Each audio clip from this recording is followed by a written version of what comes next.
When they put all that money into marketing and PR, they have to cut corners. They take away from the product, take away the compatible packaging. They have to take away from something. Everything gets tested on me first. So if I feel the difference in 24 hours, we can pursue this formulations. You spent 20 years decoding the immune system. Was there a single moment you realized your science could change skincare forever? I think the moment I realized it was when we getting started to be copied, let's call it. That's, to be honest, that is one of the biggest, compliments you can get.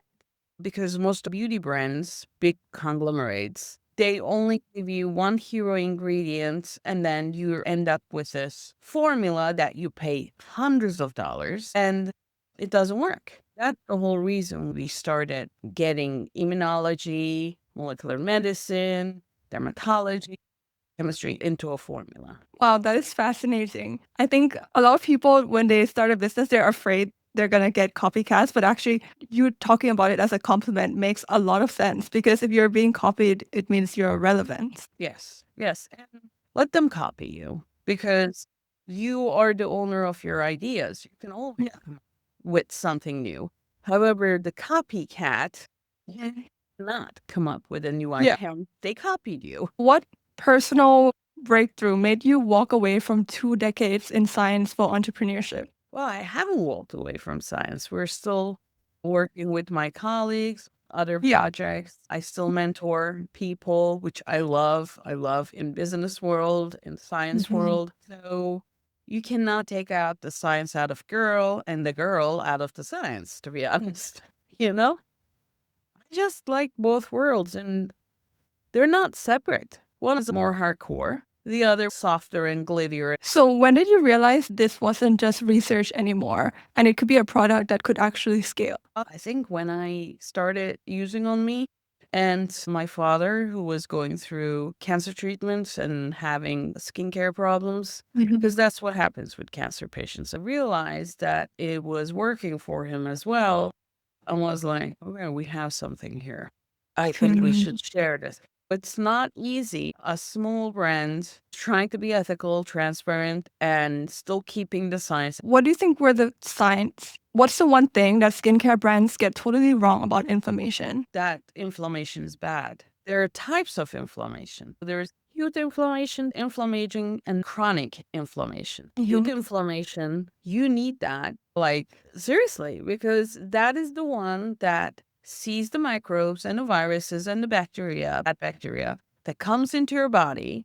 The immune system says, we've been attacked. We need to destroy this virus. It goes in and destroys it. That's when chronic inflammation starts going up. All the cells go there. The inflammation starts going down and the healing process starts. You want that inflammation, but chronic inflammation that is always up cannot get into the healing phase, but it's always up.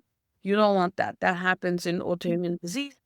What else? Cancer, neurodegenerative diseases. You don't want that. And then there's inflammation. Inflammation is a combination of two words, inflammation plus aging.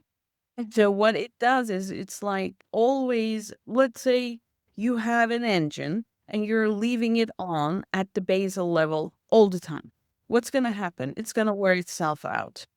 Inflammation is like that. Like other factors like stress, bad lifestyle, always activated. And then you had like a higher inflammation level than the regular inflammation, like the normal inflammation you have. It's a little higher, quiet, silent, but bad because it is wearing off you, which you are the. So it's wearing off you. It's making you age faster. That's why we call that. That's not, we don't want the chronic inflammation. We want the acute so we can stay alive.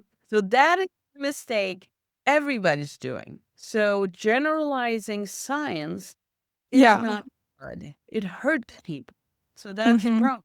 Definitely. I think especially in skincare, a lot of like very sciencey words get thrown around. Having a scientist behind this product is helpful. What was the hardest point in the early days when nothing was clicking? I mean, the products clicked for sure. I'm also a formulator. So it takes a long time to formulate something for us because we just don't want to put out that product.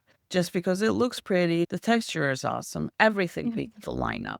Great. Have amazing texture and it work. My personal timeline is 24 hours. I need to see a difference on me. Everything gets tested on me first. So if I feel the difference in 24 hours, we can pursue this formulations. The other side is conveying the message without spending millions on marketing, like big brand, because when they put all that money into marketing and PR, they have to cut corners. They have to take away from the product, take away the compatible packaging. They have to take away from something. So it depends on you as the consumer. Do you go for the smaller brand that is putting all the effort in the product, just like you would do if you were producing something? Or do you go for the glitzy looking product and buy something that's not going to work? Yeah. Especially with skincare, you can get the first purchase from the really great branding and everything. But the second purchase, I think that's after the user has tried the product that decides whether there'll be a repurchase. Branding is just a shiny packaging. Skincare is about prevention. Yeah. Right? So it prevents you from dryness. It prevents you from signs of aging. That's the whole thing. That is where your dollars make the difference on your face. You are in control. Definitely. So you've gotten into some selective luxury retailers. What did that validation mean for you personally? Seriously, nothing. Here is why. Those brands, luxury retailers, they're amazing. We still have friends. They're great people. However, it doesn't mean anything if we cannot reach the people. And if people show us there, it's their vetting. We're there, their brand. But we did the vetting, dermatologist testing everything, produce a good product that's going to work for you. Luxury doesn't mean a lot if it's not working for you. How do you balance being a scientist with running a brand? Science never ends and the brand never ends. They overlap. I'm also a mother and I have a 5-year-old. So I never stop. It's doable. You just need to, I think, say no to the no-sayers because there's going to be a lot of people saying, can't do this. And you're like, watch me. And totally do that. I'm not special. I think you're completely right about the naysayers. I feel like that's the only thing that stops people from pursuing their dreams. They're afraid. Yeah, it's expensive. Yeah, it's hard to do. But if this is your dream and if you want to do it, and even if it doesn't work from 10 years from now, even if it doesn't work, if you can say, I tried it like nobody else would. And then, it didn't work because of the economy, because of this, because of that. But I did it. It is an amazing personal justification. Definitely. It's that idea that you can live without regrets, right? Because you actually tried the thing and you can just walk away. Okay, there's going to be tons of regrets. Don't I have regrets? Oh my God, I have tons. I should have done that, should have done that. They can copy your formulas. They'll make new formulas. It's the science we'll bring in, how we combine the ingredients that work with each other. I don't think there is one other skincare or cosmetic brand that goes crazy about every publication about the ingredients. We just lose our minds and we read everything, because we want to know what's the new changes. When I say I try every formula that comes out, if it makes a difference in 24 hours, that's what we do. For example, we come up with a new equipment, a LED light radio frequency device. Everybody's hopping on the LED light train. We wanted something for the face and the body. I don't like 5 different equipment playing at home. I like combining all in one. It's cheaper to do that. It is more effective to do that, and you can take it everywhere, right? So I didn't go that route until I started seeing all the scientific papers and publications in PubMed showing me, yes, this does work. And then I was like, okay, we can go this route. Now we have scientific backing. When you're selling something, it needs to be perfect. It needs to be transparent. It needs to work.